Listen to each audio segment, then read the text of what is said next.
volvernos a saludar. Yo les voy a hablar de la higiene de manos con alcohol. Con el alcohol, como lo digan. Primero hay que echarse palmas, dorsos, entre los dedos, nudillos, pulgares, uñas. Y si se acuerdan que les dije que va a haber un filtro, si uno de esas personitas te dice que no puedes pasar, por favor no te enojes, es por tu bien o por la gente que viene para escuchar la palabra de Dios.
Ok, bueno, otra vez.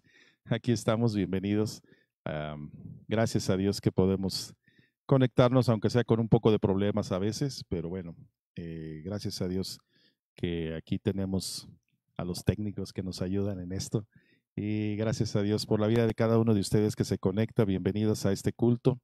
Vamos a ponernos en las manos del Señor porque este es un día del Señor, el día del Señor, y siempre les he dicho que esto es lo más importante de todo. No es tan importante otras cosas. Este no es el día familiar, este no es el día de descanso, este es el día del Señor. Y lo más importante es alabarle a Él, agradarle a Él, obedecerle a Él. Entonces vamos a ponernos en oración. Padre, en el nombre de Jesús te damos gracias por este día. Gracias por permitirnos reunirnos en la distancia, en un mismo sentir, en un mismo espíritu. Y ahora, Padre, queremos rogarte que tu protección, tu cuidado, tu palabra esté aquí con nosotros, con todos los que nos estamos reuniendo a ver este video. En el nombre de Cristo Jesús. Amén.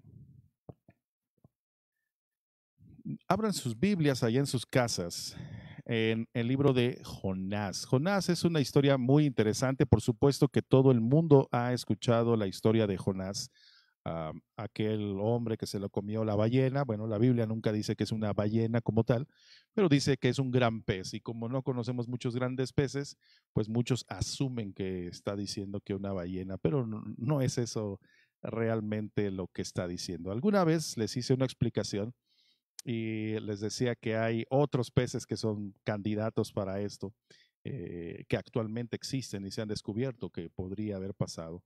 Lo que sí es muy interesante es lo que dice este pasaje, este libro, y este libro habla acerca de que Dios tenía preparado, y esa palabra de preparado es una palabra especial.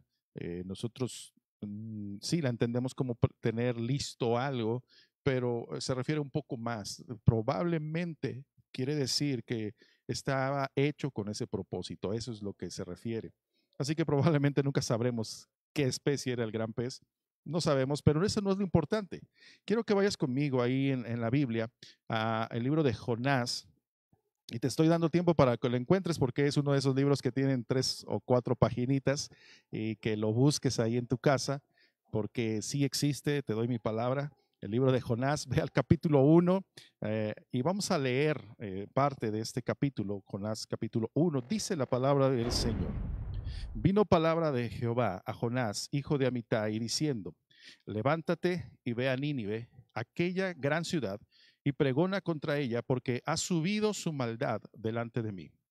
Y Jonás se levantó para huir de la presencia de Jehová a Tarsis, y descendió a Jope, y halló una nave que partía para Tarsis, y pagando su pasaje, entró en ella para irse con ellos a Tarsis, lejos de la presencia de Jehová. Pero Jehová hizo levantar un gran viento en el mar, y hubo en el mar una tempestad tan grande que se pensó que se partiría la nave. Y los marineros tuvieron miedo y cada uno clamaba a su Dios, y echaron al mar los enseres que había en la nave para descargarla de ellos. Pero Jonás había bajado al interior de la nave y se había echado a dormir. Y el patrón de la nave se le acercó y le dijo, ¿qué tienes, dormilón? Levántate y clama a tu Dios. Quizá él tendrá compasión de nosotros y no pereceremos. Y dijeron cada uno a su compañero, venid y echemos suertes para que sepamos por causa de quién nos ha venido este mal. Y echaron suertes y la suerte cayó sobre Jonás. Qué tremenda cosa esto. Dios le dice a Jonás que vaya a Nínive. Vino palabra de Jehová a Jonás. ¿Cómo le llegó la palabra? Honestamente no lo sabemos, pero por ser un profeta del Antiguo Testamento, lo más probable es que Dios le hubiera hablado directamente a Jonás. Ve a Nínive, levántate y ve a Nínive.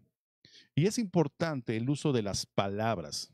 Quiero que entiendas que es importante cómo se usan las palabras y cuál importante es por eso la traducción cuando tratas de estudiar, un poco más que leer. le dice, levántate. Obvio que eso significa simplemente estaba sentado, acostado, como quiera que tú te lo imagines, ponte de pie y ve a Nínive. Pero esto de levántate es ponerse en acción. Otra ocasión en la que se menciona un pasaje así es en el libro primero de Samuel, cuando David y Goliat van a pelear, y entonces se dice que Goliat se levantó y fue hacia David. Lo mismo sucede allá en el libro de Génesis, cuando Caín se levantó contra su hermano Abel. Así que esto implica ponerse en acción, y Dios le está diciendo a Jonás: Jonás, necesito que te pongas en acción, levántate y ve a Nínive. Nínive era una ciudad muy grande, de hecho ahí lo dice Dios, aquella gran ciudad. Era una ciudad muy próspera, era una ciudad que podríamos considerarla que tenía todo, que tenía comercio, tenía todo, por lo tanto, toda la economía que te pudieras imaginar, un puerto donde ahí se abastecían de todo lo que necesitaban, tanto para comer ahí como para mercadear mercancías. Y era una ciudad muy, muy importante, Nínive, aquella gran ciudad, y pregona contra ella. Para los judíos, Nínive era una ciudad pagana, es decir, mala, malvada, perversa incluso. En esa época, lo que más sucedía cuando las naciones o las ciudades, estado eran paganas, es que adoraban a sus dioses con sacrificios, pero no solo con sacrificios, sino hablamos en especial de sacrificios humanos, y en aquellas regiones en especial sacrificando a sus propios hijos. Y esa era parte de los rituales paganos. Había otros muchos, como lo que hoy consideramos la prostitución religiosa, es decir, sacerdotes y sacerdotisas con los cuales las personas tenían relaciones buscando conectarse con su Dios. Y ese era el tipo de rituales que ellos hacían para clamar a sus dioses. Pero aquí hay algo más que eso, porque eso sucedía honestamente en prácticamente todas las ciudades. Sucedía en Egipto, sucedía en todo lo que era la tierra de Canaán antes de que estuvieran los judíos ahí. Pero dice aquí algo que quiero que leas y pongas atención. Al final del versículo 2 dice, porque ha subido su maldad delante de mí. Y quiero que pongas mucha atención en esta frase. Ha subido su maldad delante de mí. Les he dicho en estos últimos meses que cuando tú esperas algo justo, cuando tú estás esperando que Dios haga algo, cuando tú estás clamando y desesperándote, ¿por qué Dios no hace esto? ¿Por qué no hace aquello? Tú estás tratando de juzgar a Dios por su falta de actividad, porque no está haciendo algo, pero quiero que entiendas que es precisamente por eso que es la misericordia de Dios. Tienes que entender que si Dios no hace algo en este momento contra todos los que están haciendo mal, es por su misericordia, por su gracia. Solo por eso, sola gracia, sola misericordia. Dios está esperando todavía que la gente se convierta. Y esta expresión, porque ha subido, es decir, ha llegado al colmo su maldad delante de mí. Eso quiere decir que esta ciudad no tenía esa generación de gente mala. Esta era la última generación de maldad. Había habido otras generaciones, generación y generación y generación malvada, perversa, que los rituales paganos incluso podrían ser lo de menos. Y si es que eso pudiera ser lo de menos, porque es la ofensa principal para Dios. Pero normalmente esas ciudades se corrompen. Y lo podemos ver hoy en día. Cuando una nación es muy grande económicamente, su poder es muy grande, cuando la gente ha cubierto sus necesidades más básicas, lo que empiezan a querer hacer es cubrir sus deseos. Y cuando cubren sus deseos, quieren cubrir sus oscuros deseos.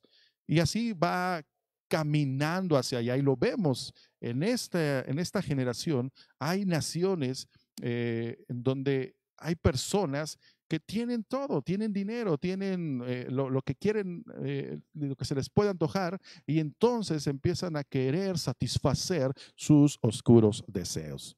Y la maldad empieza a crecer. Pero quiero que entiendas que a Dios no se le pasa por alto. Él no se queda sin verlo, sin observarlo. Él está al pendiente de todo. Así que Él está solo esperando. Y dice entonces el versículo 3, y Jonás se levantó para huir de la presencia de Jehová a Tarsis, al otro lado, completamente opuesto. Se va a Tarsis y primero desciende a Jope, es decir, a otra ciudad, puerto, de donde allí va a partir hacia allá. ¿Sí? Y halló una nave que partía para Tarsis, y pagando su pasaje, entró en ella para irse con ellos a Tarsis, lejos de la presencia de Jehová. Y sabes, a mí me da curiosidad estas frases, porque da la impresión de que Jonás, siendo un profeta de Dios, tiene la mentalidad que tenían los que construyeron la Torre de Babel. Los que construyeron la Torre de Babel decían: vamos, hagamos una torre que llegue hasta el cielo.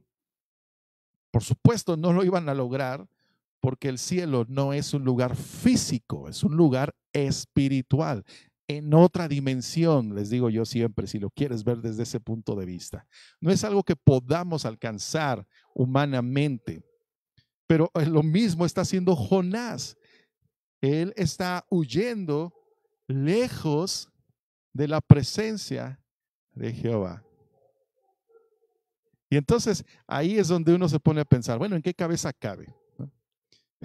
Si cualquiera que es hijo de Dios ya entiende que Dios está en todas partes, no hay manera de huir de la presencia del Señor.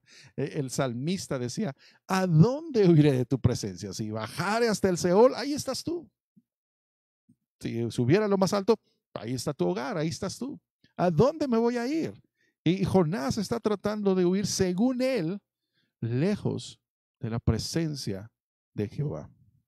Y quiero que entiendas esto, porque, sabes, muchas personas consideran lo mismo que estaba pensando Jonás, que la presencia del Señor está en un lugar. Es decir, no es un lugar donde Dios está. Él está en todo lugar. Y esto es especialmente importante en épocas como estas, en donde no estamos aquí reunidos. Es difícil describirles lo que para mí es estar aquí predicando sin que ustedes estén aquí. Es difícil. Desde todos los puntos de vista, técnicamente, de todo, mentalmente, emocionalmente, pero sobre todo espiritualmente. Es difícil para mí. Pero tengo que confiar y creer que Dios es el Dios que está en todas partes. Y si tú me estás oyendo, estamos conectados a través de Dios. ¿Entiendes eso? Tú y yo, aún estemos a kilómetros de distancia, estamos conectados a través de Dios. No hay manera de huir de Dios. Y eso me encanta. Dice el versículo 4.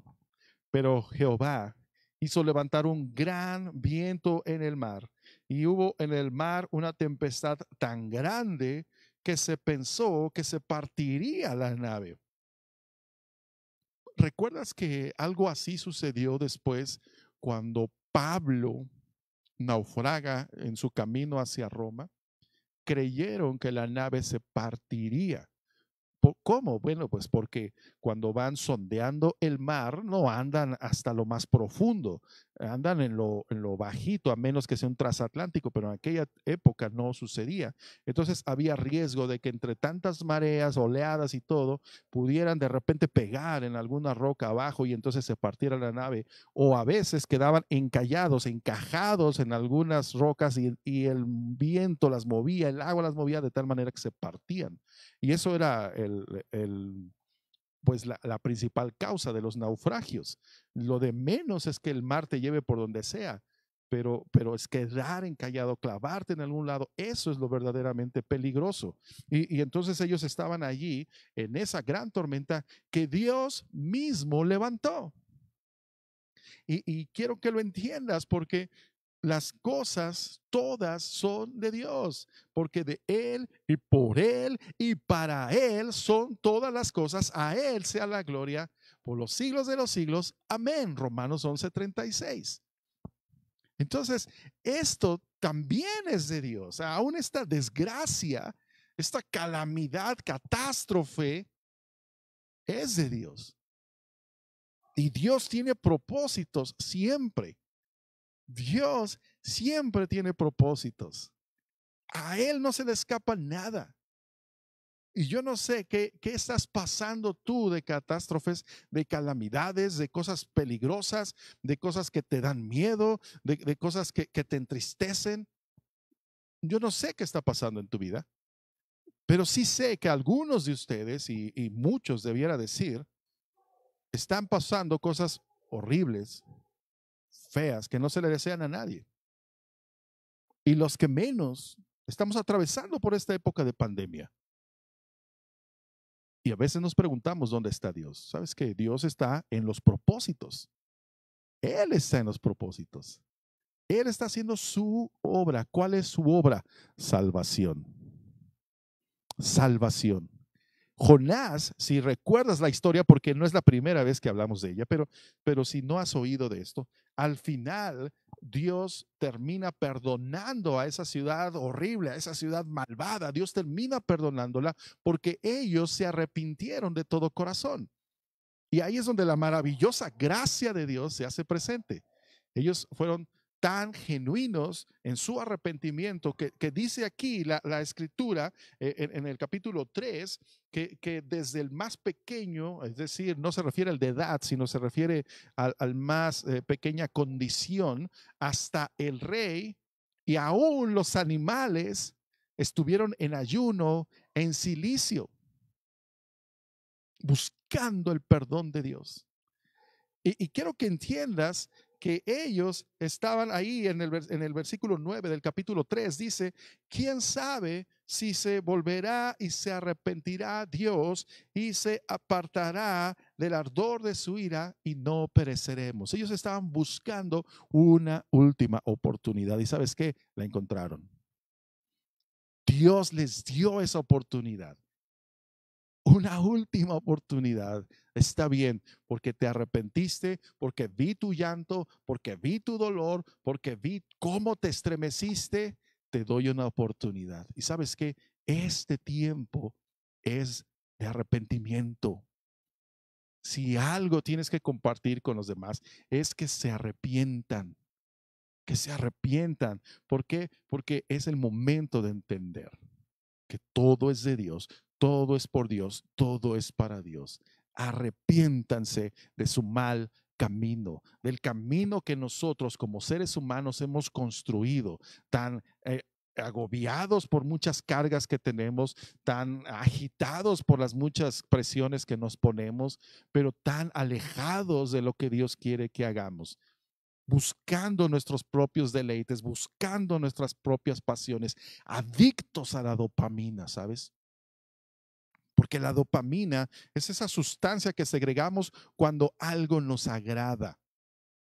Es esa sustancia que te hizo sentir mariposas en el estómago la primera vez que le tomaste la mano a alguien, por ejemplo, o la primera vez que te vio aquella persona que te gustaba y te chivió, que decimos, ¿no?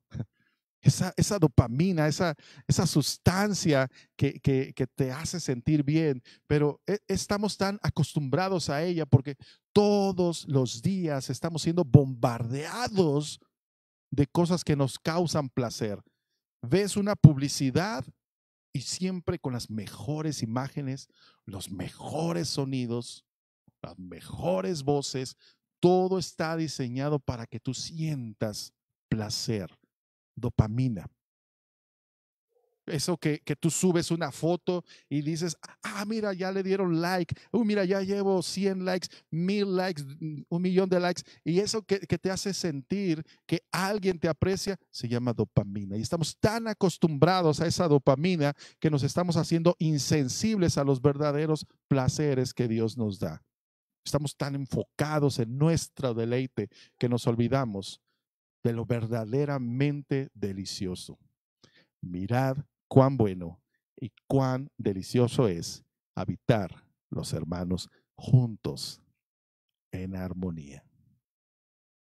Así estaba esta ciudad, lejos de los placeres de Dios, enfocados en los placeres carnales de la carne.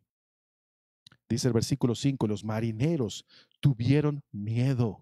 Mira, si tú entiendes, los marineros son personas que casi con toda seguridad habían crecido en el mar. Sus padres seguramente habían sido marineros, y si no lo habían sido, normalmente un marinero empezaba su vida a los 10 años, 13 años, ya empezaba a subirse a un barco y ahí se iban formando, forjando hasta que llegaban a ser marineros. ¿Cuántas cosas habrán visto? Montones. Sí, por supuesto que se preocupaban, sí, por supuesto que se asustaban, pero ahora están realmente asustados. Dice, tuvieron miedo y cada uno clamaba a su Dios. A ese grado estaba el asunto. Cuando tú estás en miedo, cuando ellos, vamos a hablar de los marineros, los que sabían acerca del barco, porque unos eran los pasajeros y otros eran la tripulación, pero cuando la tripulación está en una emergencia como esta, nadie tiene tiempo de estar clamando a su Dios. Es un momento de actuar, pero ellos llegaron a un punto tal de desesperación que tuvieron que dejar lo que estaban haciendo y clamar a sus dioses. Quiero que entiendas que en la antigüedad, clamar a un Dios no es como ahora tú, esa oración que haces por los alimentos. Señor, te doy gracias por esos alimentos, dales a quienes no tienen que comer, amén, ¿no? O esa oración al que algunos casi se persignan ahí para salir. Esa no es una oración como la que se debe de hacer. Y ellos no hacen ese tipo de oraciones. Ellos se postran, hacen rituales y todo para clamar a su Dios. Así que ese es el grado de preocupación que ellos tienen. Están perdiendo de vista el peligro y diciendo, lo único que podemos hacer es clamar a Dios. Y luego dice, y echaron al mar los enseres que había en la nave para descargarla de ellos, de los enseres. Es decir, aligerar la nave. Esto se hace cuando ya no se siente que haya ninguna solución. Ya no hay un mañana, dicen mis hijas. Ya, este es el momento en el cual todo perece. Lo único que nos queda es salvar la vida. No importa las mercancías que traíamos, porque ningún viaje era así nada más de placer. Todos eran con mercancías. Y si tú entiendes el asunto económico, esas mercancías valían muchísimo y perder la mercancía era lo último que querías. Y ahora ellos están aquí tirando hasta sus enseres, hasta sus ollas, hasta todo lo que tienen ahí, porque ya no creen que se pueda salvar. Y luego Jonás, que está en este barco como pasajero, él está, dice aquí, había bajado al interior de la nave y se había echado a dormir. Qué socarrón este Jonás. De verdad que muchas veces me pregunto, ¿qué había en la mente de Jonás? ¿Qué era lo que él pensaba? ¿Era que estaba confiado en Dios? ¿O era que de veras no quería saber nada de Dios? Pero él está dormido aquí. Pero fíjate lo que dice versículo 3, otra vez, nada más para que entiendas. Jonás se levantó para huir de la presencia de Jehová a Tarsis y descendió. Primero descendió a Jope. Y luego paga su pasaje y se va al barco, es decir, desciende al barco. Y estando en el barco, dice acá en el versículo 5, pero Jonás había bajado al interior de la nave, es decir, Jonás va cada vez más abajo, cada vez termina en el abismo, en el vientre de un pez. Él lo menciona así en el capítulo 2. ¿Sabes? Cuando no quieres hacer las cosas a la manera de Dios, lo único que te espera es empezar a descender, descender, descender, descender. Un ejemplo muy sencillo que puedes ver en esto, probablemente es lo que estamos viviendo. ¿Sabes? Muchos me dicen, pastor, ¿cuándo nos reunimos? Ya nos queremos reunir. Pero yo me pregunto si de verdad es porque quieren estar en la casa de Dios. Si de verdad es porque quieren estar en comunión con Dios. Porque me da mucha tristeza ver que cada vez se conectan menos a las transmisiones. Menos personas cada vez. Sí, algunos me dicen, bueno, es que yo lo veo después. Te daré el privilegio de la duda. Tú sabes, allá tú y Dios. Pero sé que muchos ya no se conectan. Y yo te preguntaría si de verdad están buscando la presencia de Dios, pero si no, sabes que lo único que está haciendo es que están bajando, bajando, bajando, porque cada vez te es más fácil dejar de venir, al fin que ahí está la transmisión, empezarla a ver a tiempo, al fin que ahí se queda grabada, al fin que al principio nada más ponen alabanzas grabadas ya. Y cada vez es más fácil dejar de hacer aquello, dejar de leer la Biblia, dejar de orar.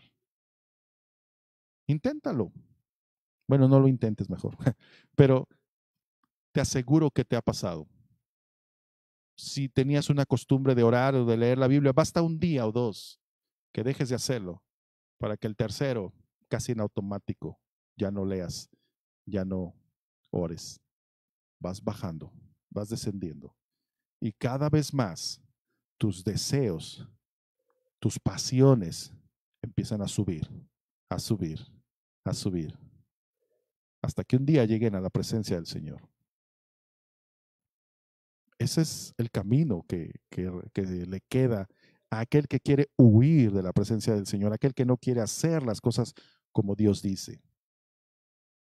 Descender y su maldad empiece a subir. No hay manera de hacerlo de otra forma. No creas que eres más espiritual que los apóstoles, que Pablo mismo, porque Pablo mismo nos dice, quien piensa estar firme, mire que no caiga. No creas que te puedes librar de esto, de que tu espiritualidad vaya bajando. No hay un espíritu en el hombre tan fuerte que aguante un ayuno tan largo. Si de este domingo, si de este culto no vas a ver otra cosa, no te vas a alimentar espiritualmente hasta el próximo domingo, no creas que tu espíritu va a aguantar un ayuno de esos. Y tampoco creas que tu carne no se va a alimentar en todo ese tiempo. No te equivoques. Con Dios, o eres o no eres. O haces o no haces. No hay términos medios. ¿Entiendes eso? No hay términos medios. Y Jonás está bajando cada vez más. Y dice ahí el versículo 6, y el patrón de la nave se le acercó, ¿qué tienes, dormilón? Epa, tú, dormilón, levántate y clama a tu Dios. Es más, cuando menos haces eso. Sabes que en un barco, en una navegación así, todos, en este tipo de casos, todos participan, aunque seas un pasajero. Todos tienen una labor. Se te da un curso ahora en los cruceros y en todas esas, se te da un curso. ¿Qué tienes que hacer si algo malo pasara? Hay ciertas reglas. Él tenía que estar haciendo algo y el patrón le dice, mira, si no vas a hacer nada, si vas a estar aquí de inútil, cuando menos clama a tu Dios. Pero era lo que menos quería hacer Jonás, porque sabía, había descendido. Quizá Él tendrá compasión de nosotros y no pereceremos. No sé si para nosotros sea fácil entenderlo, pero las culturas de aquella época y ahorita las culturas de Medio Oriente todavía, ellos no hacen una distinción del terreno físico y el terreno espiritual. Para ellos todo está conectado. Y sabes, es triste que día nosotros no lo pensamos así. Nuestra cosmología es diferente.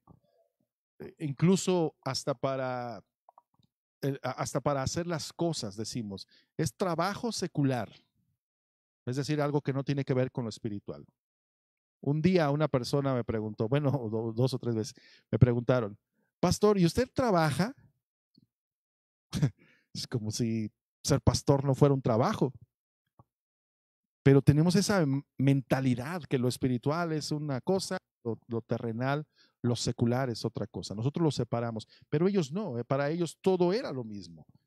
Y entonces clamar a un Dios era algo de suma importancia, no era cualquier cosa.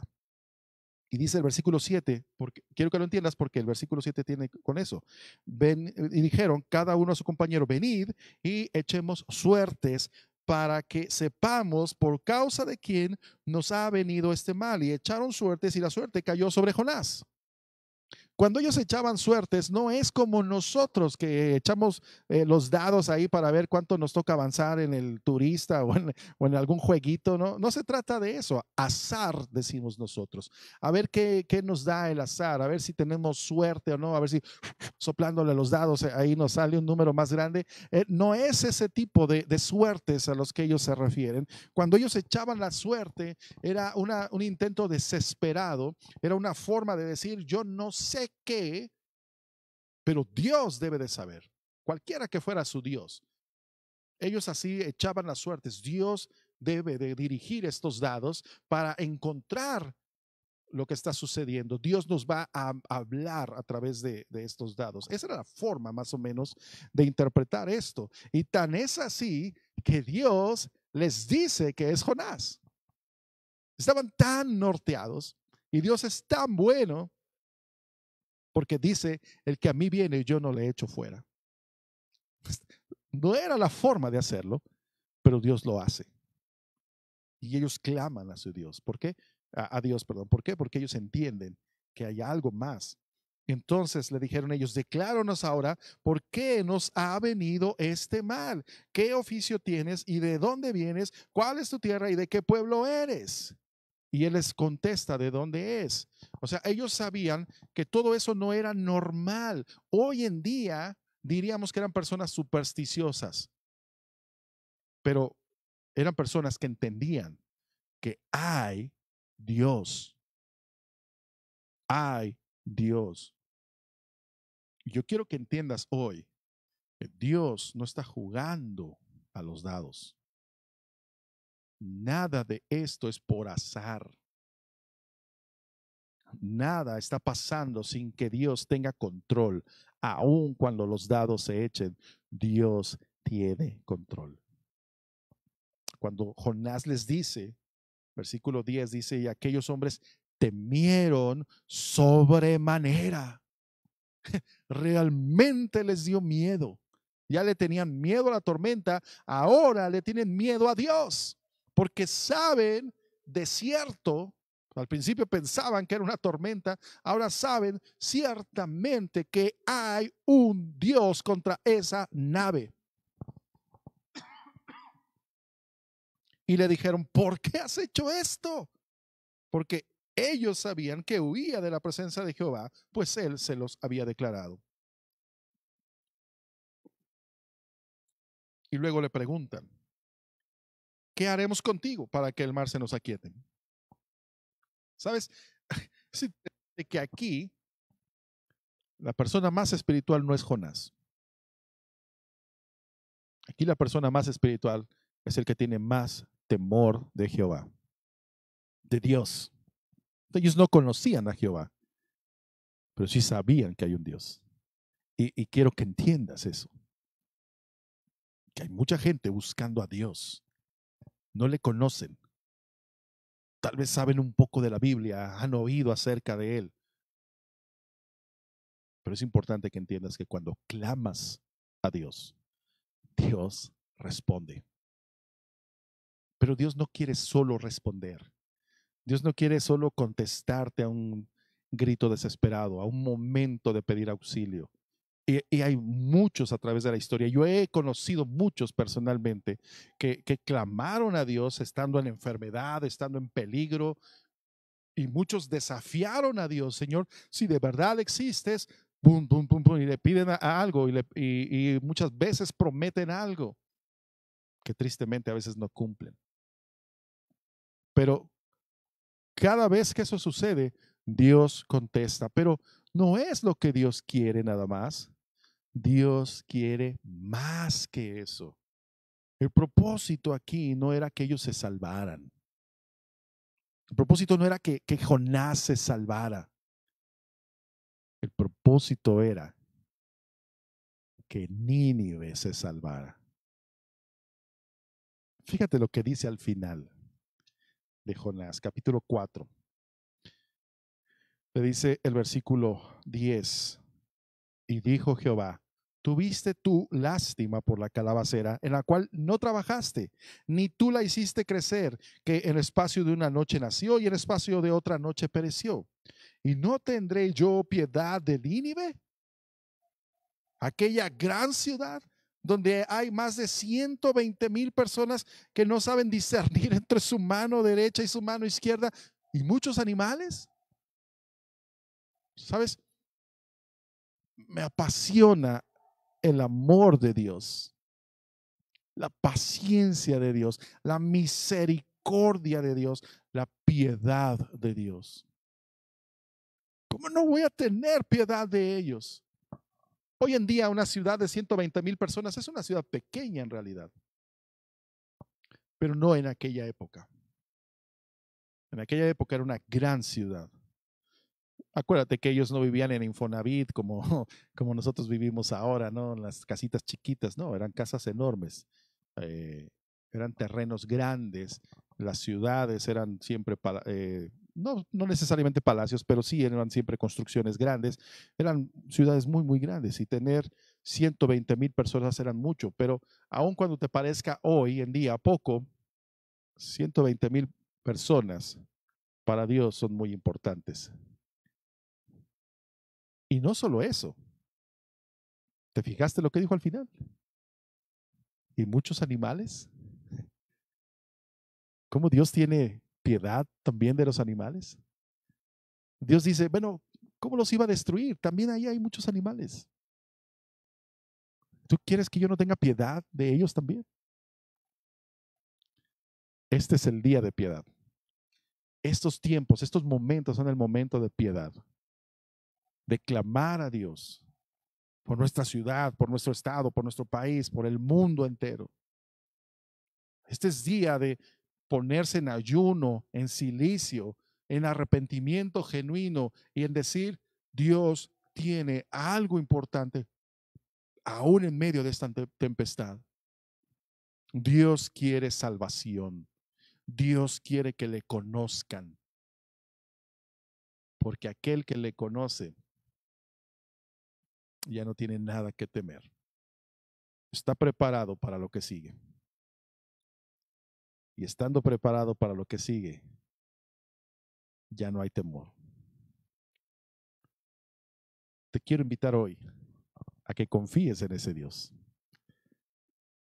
El Dios que en el Antiguo Testamento, porque esto es Antiguo Testamento, también se manifestó como un Dios de misericordia, un Dios de paciencia, un Dios que esperó y esperó hasta que la maldad había subido y habiéndose enojado había decretado algo, pero habiendo visto el arrepentimiento, tuvo misericordia. Si tú no has encontrado la misericordia de Dios, hoy clama a Dios. Clama a su misericordia. Dile, Dios mío, ten misericordia de mí. Perdóname. Arrepiéntete.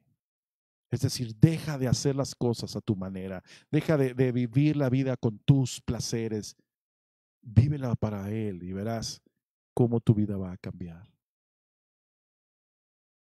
Acércate a Él y Él se acercará a ti.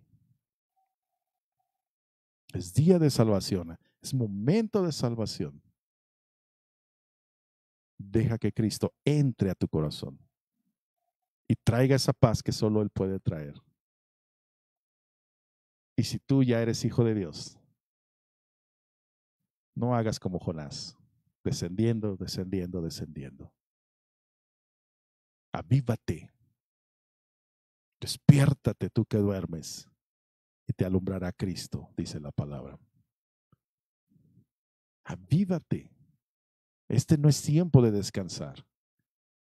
Si no hay cultos, no es que la iglesia esté detenida. Este es tiempo de predicar su palabra a tiempo y fuera de tiempo. Y Dios traerá salvación a aquellos que amas, aquellos por quienes estás preocupado, aquellos que tú estás poniendo en las manos de Dios. Vamos a orar. Bendito Dios, qué misericordioso eres tú, qué paciente eres tú. ¿Quién como tú, Señor, que perdonas nuestra maldad, que borras nuestra iniquidad y la alejas tal como está el occidente del oriente? Gracias, Padre, porque nosotros podemos respirar paz, perdón, pureza, no porque seamos buenos, sino porque Cristo lo pagó. Fue tu gracia, fue tu misericordia la que trajo a Cristo a este mundo. Y fue por la gracia y la misericordia de Jesús que Él subió a la cruz. Perdónanos, oh Señor, porque queremos vivir nuestros placeres. Porque en muchos sentidos estamos como esta ciudad, Nínive. Es cierto que nadie entrega a sus hijos a ser quemados hoy. Pero es cierto que muchos están entregando sus hijos a un internet sin control, a una televisión sin control, a las influencias sin control. Estamos entregándolos a un consumismo, procurando que ellos no sufran lo que nosotros sufrimos o no tengan las carencias que nosotros tenemos. Los estamos sacrificando a ese Dios del dinero. Perdónanos, Padre, porque nuestra maldad nos está alcanzando. Y vemos que esto es principio de dolores. Cosas peores vienen, Señor. Pero yo te ruego que en este momento tu gracia, tu misericordia, venga a cada quien que te busca de veras. En el nombre de Cristo Jesús. Amén. Quiero desearte que el Señor te bendiga y que el Señor traiga en este tiempo paz a tu corazón. Que el Señor traiga en este tiempo gracia, misericordia. Que si estás enfermo, Dios te sane. Si tienes un pariente enfermo, Dios lo sane. Y que en todo momento respire su paz. Es el deseo de nuestro corazón. Quiero avisarles nuevamente que falta mucho para que nos volvamos a reunir. La curva, aunque se pareciera que se empieza a establecer en nuestro estado, pero está establecida en niveles muy altos todavía, de 400 contagios diarios. Es mucho. Entonces, no, estamos muy lejos de que vayamos a estar todavía en naranja. Probablemente a mediados del mes que viene. Entonces, eso quiere decir que todavía no nos podremos reunir. Pero sigue clamando a Dios. Sigamos orando por nuestra ciudad. Dios puede hacerlo. Entonces, mientras eso pasa, conéctate. Conéctate. Todos los días hay algo. Todos los días hay un mensaje para ti.